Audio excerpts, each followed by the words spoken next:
Hi guys, welcome back to my channel. इस video में हम लोग इलास्ट्रेशन 14 डेप्रिसिएशन का करेंगे। अगर आपको पूरे कोर्स के लिए खुद को इनॉल करना है तो चैनल को सब्सक्राइब करके आप खुद का इनॉलमेंट कंप्लीट कर सकते हो। आफ्टर इनॉलमेंट डेफिनेटली सारे वीडियोस आपके लिए फ्री रहेंगे। स्टार्ट करते हैं इलास्ट्रेशन 14 में देखो क्या है। 1 अप्रैल 19 को हमने मशीन खरीदा है 66,000 का, ठीक है। और हमने क्या खर्च किया है, 5,000 हमने पे किया है शिपिंग एंड फॉरवर्डिंग चार्जेस। 7,000 हमने इंपोर्ट ड्यूटी पे किया है। 1,000 हमने कैश और इंस्टॉलेशन मिला के पे किया है। 500 हमने ब्रोकरेज पे किया है और 500 का हमने आयरन पैड खरीदा है। एक चीज मैं आपको बताऊं, यूज करने के पहले तक आपका अगर कोई भी खर्चा लगेगा तो वो मशीन बोलकर आएगा। ये सारे खर्चे यूज करने के पहले ही लगते हैं, ठीक है या नहीं। तो डेफिनेटली ये सारे खर्चे क्या बोलकर आएंगे, मशीन बोलकर आएंगे। यहाँ पे देखो मैंने एक टाइमलाइन बनाया है आपके लिए। 1 अप्रैल को हमने खरीदा है और जो भी चार्जेस वगैरह है वो मैंने यहाँ पे आपकी सुविधा के लिए लिख दिया है। देखो आगे क्या लिखा है। हमने एस्टिमेट किया है कि मशीन का स्क्रैप वैल्यू कितना होगा, 5,000। एस्टिमेट क्यों करते हो, क्योंकि स्क्रैप वैल्यू का मतलब क्या है कि मशीन जब खराब हो जाएगा 10 साल 20 साल के बाद, तो हम लोग उसको ऐसे थोड़ी ना फेंक देंगे, एज ए स्क्रैप हम उसको सेल करेंगे। तो कितना पैसा मिलेगा वो हम यहाँ पे एस्टिमेट करें, ठीक है। हम एस्टिमेट करें कि मशीन का स्क्रैप वैल्यू 5,000 होगा। इसका मतलब जब मशीन खराब हो जाएगा तो जब हम एज ए स्क्रैप इसको सेल करेंगे तो मेरे को 5,000 रुपया मिल जाएगा। और यूजफुल लाइफ कितना है, 15 साल, ठीक है या नहीं। तो यहाँ पे देखो ये चीज मैंने लिखा है, स्क्रैप वैल्यू यूजफुल लाइफ लिखा हुआ है। आपको पता है एक फॉर्मूला होता है, total cost price minus scrap value whole divided by useful life करोगे तो डेप्रिसिएशन पर एनम निकल जाएगा। तो यहाँ पे देखो मेरे पास कॉस्ट प्राइस भी है, स्क्रैप वैल्यू भी है, यूजफुल लाइफ भी है। तो हम लोग क्या करते हैं, डेप्रिसिएशन पर एनम पहले निकाल देते हैं। तो यहाँ पे आओ और लिखो डेप्रिसिएशन पर एनम। फॉर्मूला क्या है, total cost price, total cost minus estimated scrap value divided by estimated useful life. Total cost कितना है ये हम लोग निकाल लेते हैं। एक ब्रैकेट ओपन करो, उसमें सब लिख लो, 66 +5 +7 +1 1,000 +500 +500 -66 5 7 1 500 500। ओके, स्क्रैप वैल्यू कितना था, 5,000। और मशीन का लाइफ कितना है, 15 ईयर, 15 ईयर्स। टोटल कॉस्ट देखते हैं कितना आएगा।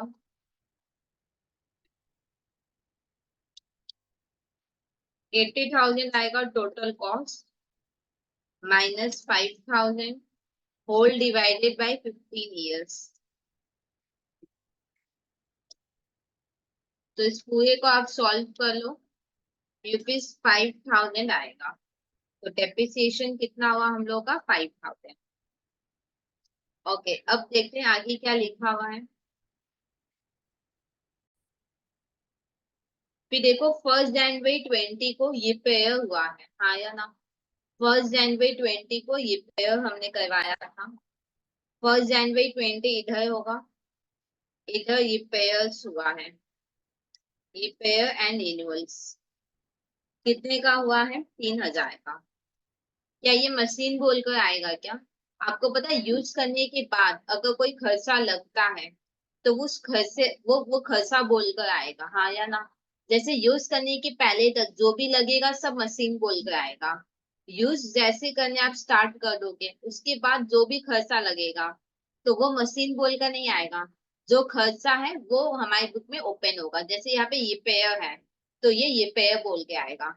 मान लो यूज करने के पहले हम रिपेयर करते हैं तो ये मशीन बोल कर होगा। अब क्योंकि यूज करना तो स्टार्ट कर ही दिए होंगे, 1 अप्रैल 19 को खरीदे हैं तो यूज करना स्टार्ट कर ही दिए होंगे। तो अगर अब रिपेयर करेंगे तो ये क्या बोल कर आएगा, ये पेयर बोल के आएगा, ना कि मशीन। अब यहाँ पे एक बार हम लोग चेक करते हैं कि हमको सब में बनाना क्या है। हमको देखो मशीन अकाउंट बनाना है, हाँ या ना। और क्योंकि ये पेयर मशीन में आएगा नहीं, तो इसको मैं क्या कर रही हूँ, हटा रही हूँ। क्या आपको समझ में आया कि नहीं बात? सपोज मैंने जब मशीन खरीदा, उस समय अगर मैंने ये पेयर कराया होता, यूज करने के पहले अगर मैंने कोई ये पेयर कराया होता, तो वो मशीन बोलकर आता।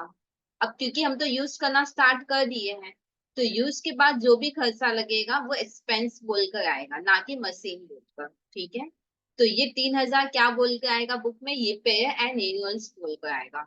अब क्योंकि हमको सिर्फ मशीन अकाउंट बनाना है, और ये तो मशीन में आएगा नहीं, तो इसको मैं क्या कर रही हूँ, यहाँ से हटा रही हूँ। ठीक है, फिर देखो आगे क्या लिखा है। 1 अक्टूबर 2021 को हमने ये मशीन सेल कर दिया है 50,000 में। 1 अक्टूबर 2021 को, 1 अक्टूबर 2021 को हमने सेल कर दिया है। कितने में सेल कर दिया, 50,000 में। ठीक है, ओके। अब हम लोग ये देखते हैं लास्ट डे क्या है। देखो इस समय बताया नहीं है कि लास्ट डे क्या होगा, तो लास्ट डे क्या होगा आप बताओ मेरे को। देखो कैसे हम लोग समझेंगे कि लास्ट डे क्या होगा, कंफ्यूजन हुआ होगा कि दिसंबर ले या मार्च ले, हाँ या ना। देखो अगर स्टार्टिंग जनवरी से हुआ है तो ईयर एंड आप दिसंबर मानोगे। अगर स्टार्टिंग अप्रैल से हुआ है तो ईयर एंड मार्च लोगे। ठीक है, स्टार्टिंग में या अप्रैल से हुआ है तो ईयर एंड आप क्या लोगे, मार्च। तो 31 मार्च 2020। ठीक है यानी, और लास्ट डे हम लोग क्या दिखाते हैं, डेप्रिसिएशन। तो एक इस दिन डेप्रिसिएशन दिखाएंगे। नेक्स्ट कब दिखाएंगे, March 21, डेफिनेटली इसके पहले ही होगा। तो इधर मैं लिख रही हूँ March 21 डेप्रिसिएशन। फिर एक क्या होगा, March 22। तो March 22 को हम लोग दिखाएंगे डेप्रिसिएशन। अब चेक करते हैं कि ऐसे कब तक मेरे को दिखाना है। यहाँ पे देखो अकाउंट मेरे को कितने साल का बनाना है। यहाँ पे अकाउंट मेरे को 3 साल का बनाना है। ठीक है या नहीं, तो एक बार चेक करो 3 साल हुआ कि नहीं। देखो 19 से 20 ये हुआ 1 साल, 21 हुआ 2 साल, और 22 हुआ 3 साल। ठीक है, तो यहाँ तक का मेरे को अकाउंट बनाना है, मशीन अकाउंट। तो मशीन अकाउंट बनाने से पहले आपको एक सीट बनाना होगा। ठीक है, सीट में क्या होता है कि आपके सारे वर्किंग्स कवर हो जाते हैं, तो फिर अलग से आपको वर्किंग्स पे एफर्ट देने का जरूरत नहीं है। एक क्वेश्चन शायद ये भी होगा कि हमको भी एग्जाम में बनाना है क्या, डेफिनेटली आप एग्जाम में बनाना। और मैं आपको डेफिनेटली ये भी रिकमेंड करूंगी कि आप टाइमलाइन भी बनाना, जिससे कि गलती बिल्कुल भी नहीं हो एग्जाम में। ठीक है, आप रफली बना लेना, जैसे तैसे बना लेना, पर इवेंट को ऑर्गेनाइज जरूर आप कर लेना एग्जाम में। ठीक है, तो अब सीट कैसे बनाओगे, एक ही मशीन है आपके यहाँ पे, तो एक डेट का कॉलम होगा, पर्टिकुलर्स होगा, और एक होगा अमाउंट का कॉलम। ठीक है, हेडिंग हम लोग दे देंगे मशीनरी सीट। हेडिंग हो जाएगा मशीनरी सीट। और हम लोग कौन सा मेथड फॉलो करें, देखो हर साल डेप्रिसिएशन 5,000 होगा। अगर हर साल डेप्रिसिएशन 5,000 होगा तो आपको क्या लगता है कौन सा मेथड होगा, स्ट्रेट लाइन मेथड। तो हम लोग यहाँ पे लिख देंगे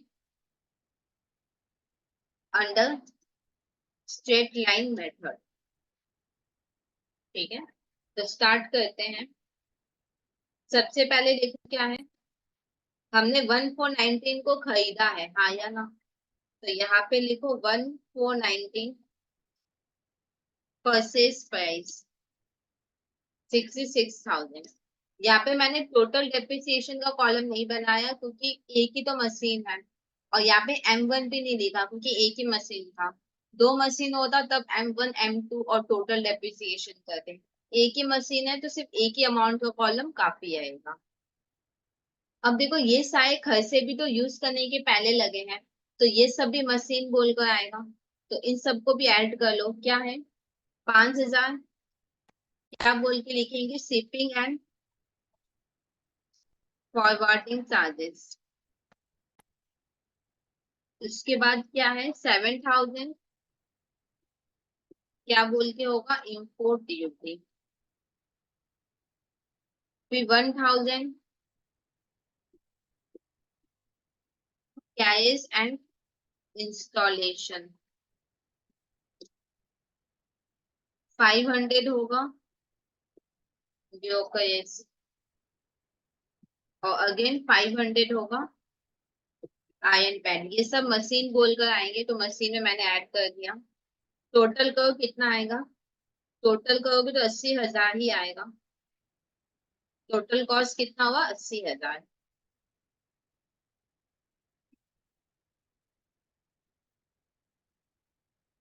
अब नेक्स्ट देखो क्या है। अब नेक्स्ट आपके दिमाग में आएगा कि भी स्क्रैप वैल्यू भी लिखना है क्या। देखो ये 5,000 आपको कब मिलेगा, अभी नहीं, 15 साल के बाद मिलेगा, हाँ या ना। 15 साल के बाद जब मशीन खराब हो जाएगा तब आपको ये 5,000 मिलेगा। तो क्योंकि अभी नहीं मिलेगा तो ये अभी बुक में नहीं आएगा, क्लियर। फिर नेक्स्ट देखो क्या है, डेप्रिसिएशन है। तो चलो डेप्रिसिएशन लिख लेते हैं। 31,320 माइनस डेप्रिसिएशन। आपको डेप्रिसिएशन कितने महीने का दिखाना है। देखो 19 से मार्च, अप्रैल 19 से मार्च 20, मतलब पूरे 12 महीने का डेप्रिसिएशन दिखाना है। यहाँ पे देखो मेरे पास डेप्रिसिएशन भी 12 महीने का है, हाँ या ना। 12 महीने का डेप्रिसिएशन कितना है, 5,000। और मेरे को डेप्रिसिएशन 12 महीने का ही दिखाना है। देखो मैं इसको पहले समझा देती हूँ। पर एनम मतलब 12 महीना, 12 महीने का डेप्रिसिएशन कितना हुआ है, 5,000, हाँ या ना। और मेरे को डेप्रिसिएशन दिखाना भी कितने महीने का है, पूरे 12 महीने का। तो 12 महीने का कितना है, 5,000। तो इधर लिख दो 5,000, माइनस करो कितना आएगा, 75। डेप्रिसिएशन माइनस करोगे तो क्या आएगा, बैलेंस आएगा। और क्योंकि हम स्ट्रेट लाइन मेथड फॉलो करें तो बैलेंस को क्या बोलेंगे, बुक वैल्यू। डेट क्या होगा, मार्च है ना, तो अप्रैल हो जाएगा, तो 1 अप्रैल हो गया। फिर नेक्स्ट देखते हैं क्या होगा। देखो वापस से मेरे को डेप्रिसिएशन दिखाना है, तो डेप्रिसिएशन दिखा देते हैं।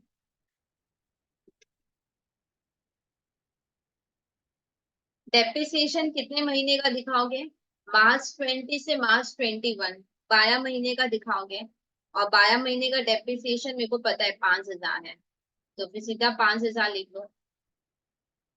70,000 आएगा, इसको क्या बोलेंगे, बुक वैल्यू, 1 अप्रैल 21। फिर नेक्स्ट देखो क्या है, सेल हो गया। नेक्स्ट देखो क्या हो गया, सेल हो गया। अब आप बोलोगे कि सेल है तो चलो सेल दिखा देते हैं 1 अक्टूबर को। अब आपके दिमाग में क्या होगा कि दीदी 1 अक्टूबर लिखो और सेल दिखाते हैं, हाँ या ना। देखो जिस मशीन को आप सेल कर रहे हो उसको आपने इस पीरियड में यूज किया होगा कि नहीं, इस पीरियड में आपने यूज किया होगा। तो इस पीरियड का आपको डेप्रिसिएशन पहले दिखाना होगा, फिर आप सेल दिखाओगे। मैं थोड़ा और सिंपल वे में बता दूं, ध्यान से सुनो। देखो सेल के पहले तक आपको डेप्रिसिएशन अप टू डेट रखना है, मतलब डेप्रिसिएशन पूरा कंप्लीट करना है, ठीक है या नहीं। जिस मशीन को आप सेल कर रहे हो उसका डेप्रिसिएशन यहाँ तक का हुआ है, और वो सेल हुआ है यहाँ पे, हाँ या ना। तो पहले आपको यहाँ का डेप्रिसिएशन दिखाना होगा, पहले आपको यहाँ का डेप्रिसिएशन दिखाना होगा, फिर आप सेल दिखाओगे। क्या ये बात समझ में आया। देखो आपके पास अगर मशीन है तो पक्का यूज हो रहा है, तो आपको डेप्रिसिएशन अप टू मार्क रखना है। एक डाउट आपके दिमाग में होगा कि डेप्रिसिएशन का बात अभी क्यों कर रहे हो, डेप्रिसिएशन तो लास्ट डे होता है, हाँ या ना। पर ये मशीन तो अभी ही सेल हो गया, हो जाएगा, तो ये तो लास्ट डे तक रहेगा नहीं। तो जो करना है मेरे को आज ही करना है, हाँ या ना। मेरे को आज ही इसका डेप्रिसिएशन दिखाना है। कहाँ से कहाँ तक का डेप्रिसिएशन दिखाना है, यहाँ तक का हो चुका है। तो अब यहाँ से यहाँ तक का मतलब इस पीरियड का मेरे को क्या दिखाना है, डेप्रिसिएशन दिखाना है।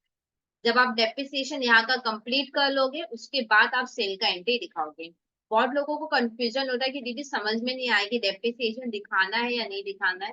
तो एक टेक्निक मैं बताती हूँ कि सेल आप कर रहे हो ना 1 अक्टूबर, तो आप चेक कर लो कि 1 अक्टूबर तक का डेप्रिसिएशन बुक में है या नहीं है।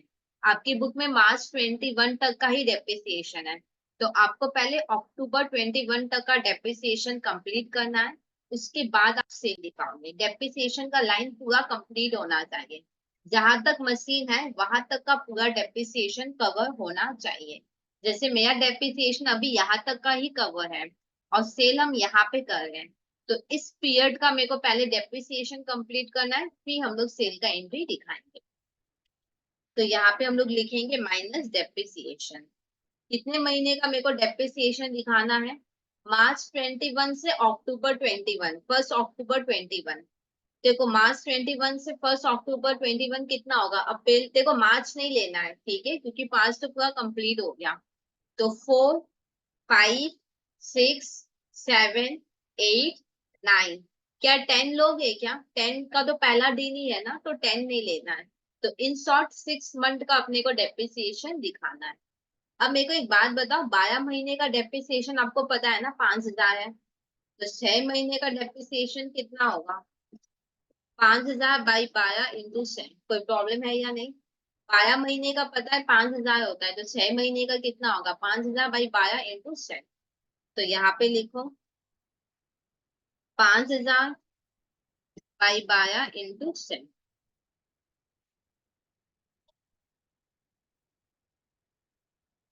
0.99 आया होगा तो +1 कर लो, 2,500 होगा।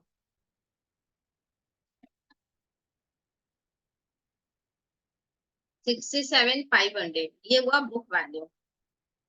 अब आप बोलोगे दीदी बुक वैल्यू है ना, तो 2 अक्टूबर लिख दे क्या? मेरे को एक बात बताओ, 2 अक्टूबर को ये आपके पास रहेगा? बिल्कुल भी नहीं। आप तो 1 अक्टूबर को सेल कर रहे हो, तो आप 2 अक्टूबर नहीं लिख सकते। अगर आपको लिखना है तो आप 1 अक्टूबर यहाँ पे लिख सकते हो। क्लियर? ओके, डेप्रिसिएशन मैंने पूरा यहाँ तक कंप्लीट कर लिया, यहाँ तक का बाकी था मैंने डेप्रिसिएशन दिखा दिया। 1 अक्टूबर तक का डेप्रिसिएशन कंप्लीट हो गया है। अब हम लोग सेल का एंट्री दिखाएंगे। तो सेल क्या होगा? यहाँ पे लिखो माइनस सेल प्रोसीड्स। कितने में सेल किया हमने? 50,000 में सेल किया। कम में सेल किया है हमने, तो हमको 17,500 का क्या हुआ है? लॉस हुआ है। ठीक है। अब नेक्स्ट देखो क्या है? डेप्रिसिएशन है। मेरे को बताओ इस दिन कोई डेप्रिसिएशन होगा क्या? आपके पास जो मशीन था वो आपने यहाँ पे सेल कर दिया। यहाँ पे आपके पास कोई मशीन है ही नहीं, क्योंकि आपके पास कोई मशीन है ही नहीं, तो इस दिन कोई डेप्रिसिएशन होगा ही नहीं। ठीक है या नहीं? तो हम लोग का मशीनरी सिर्फ यहाँ पे जाके कंप्लीट हुआ। अब अपने को सिर्फ मशीन अकाउंट ये लोग बोले थे बनाने, तो मशीन अकाउंट हम लोग बना लेते हैं।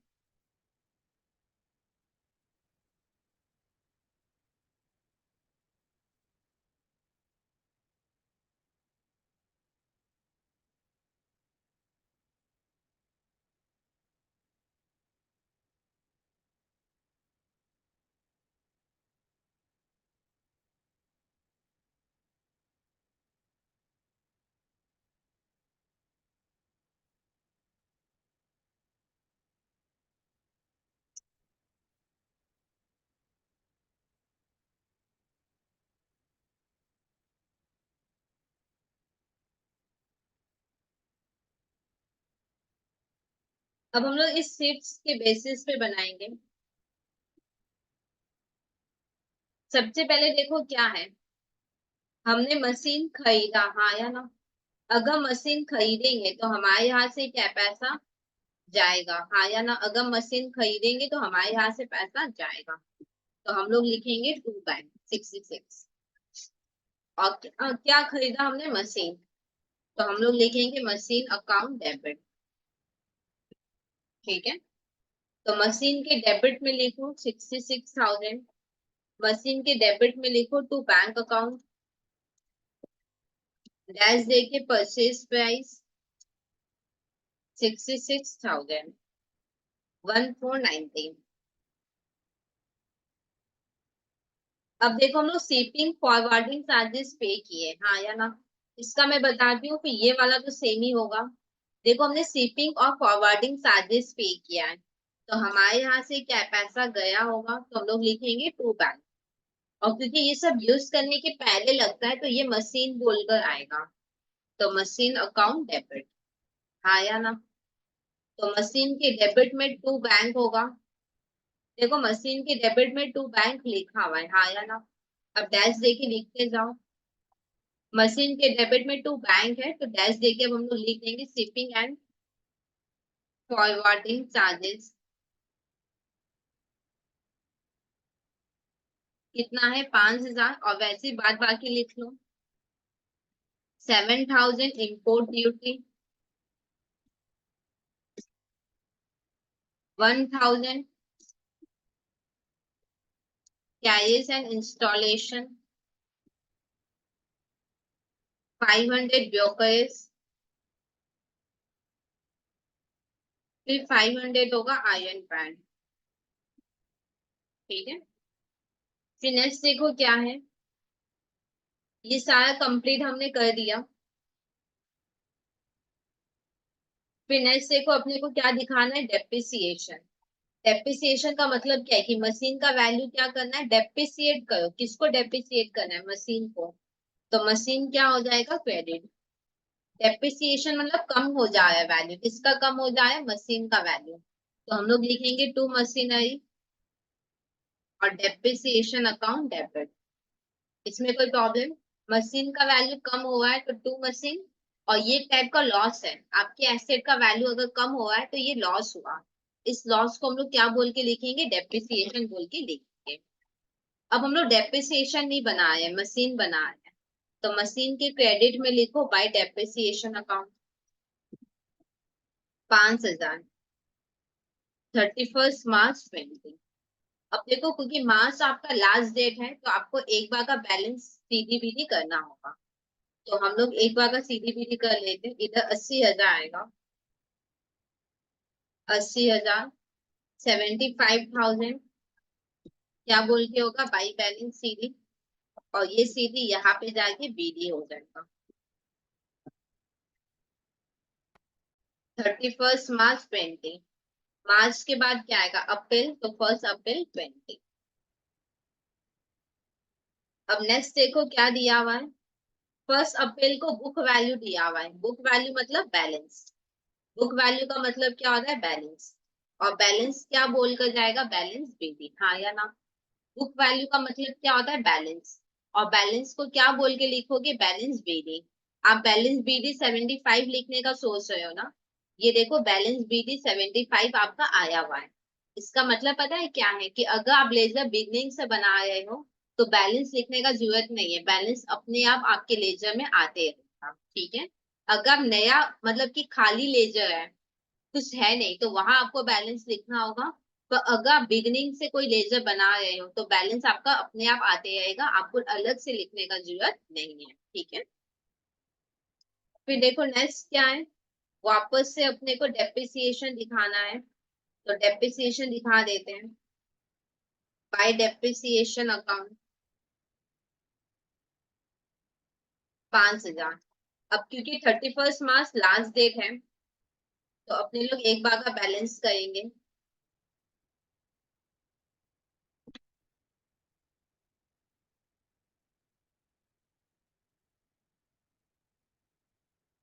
दोनों तरफ 75 आ जाएगा, 70,000 लिख देंगे बाई बैलेंस सीधी। और यही सीधी इधर जाके क्या हो जाएगा, बीडी।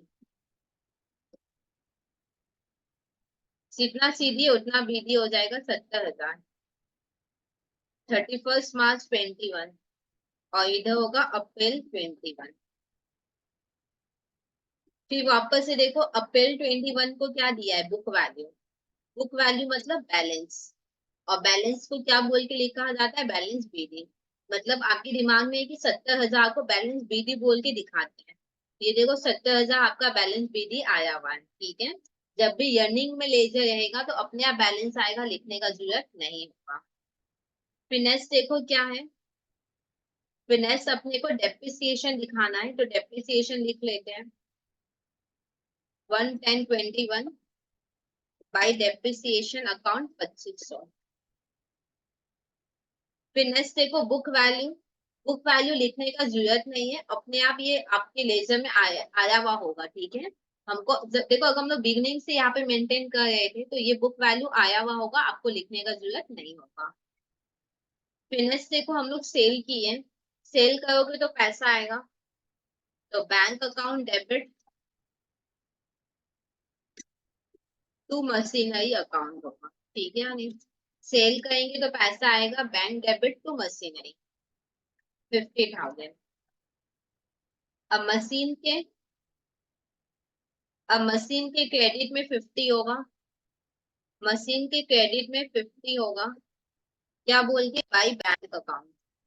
ठीक है, आप डैश दे के लिख सकते हो सेल, नहीं लिखोगे तो भी कोई बात नहीं, पर हाँ डैश दे के परचेज लिखना बहुत ज्यादा जरूरी है। फिर नेक्स्ट देखो लॉस दिया हुआ है। लॉस क्या होता है, डेबिट होता है या क्रेडिट? डेबिट होता है, तो हम लोग लिखेंगे loss on sale account debit. Loss debit होता है तो हमने लॉस को डेबिट कर दिया, तो टू क्या होगा, मशीनरी अकाउंट। अब मशीन के क्रेडिट में लिख देंगे 17,500, क्या बोल के, by loss on sale of machinery account. देखो बहुत जगह पे शायद इसकी जगह पीएल लिखा जाता है, ठीक है, यानी लॉस ऑन सेल की जगह मैंने देखा है बहुत जगह भी पीएल लिख देते हैं, तो पीएल भी सही है पर ज्यादा बेस्ट तो यही होगा, ठीक है। और तो कुछ है नहीं, अब आप टैली कर लो, टैली कर लो, दोनों तरफ 70 आ जाएगा, और कोई बैलेंस तो आएगा ही नहीं, क्यों, क्योंकि मशीन है ही नहीं, तो बैलेंस सीधी बीधी क्या होगा, ठीक है। तो मैंने अपने तरफ से पूरा ट्राई किया आपको समझाने का, फिर भी अगर कोई डाउट है गया हो, ठीक है, तो आप कमेंट सेक्शन में लिख देना, मैं डेफिनेटली आपके डाउट्स क्लियर करके मिलती हूँ नेक्स्ट वीडियो में। Thank you.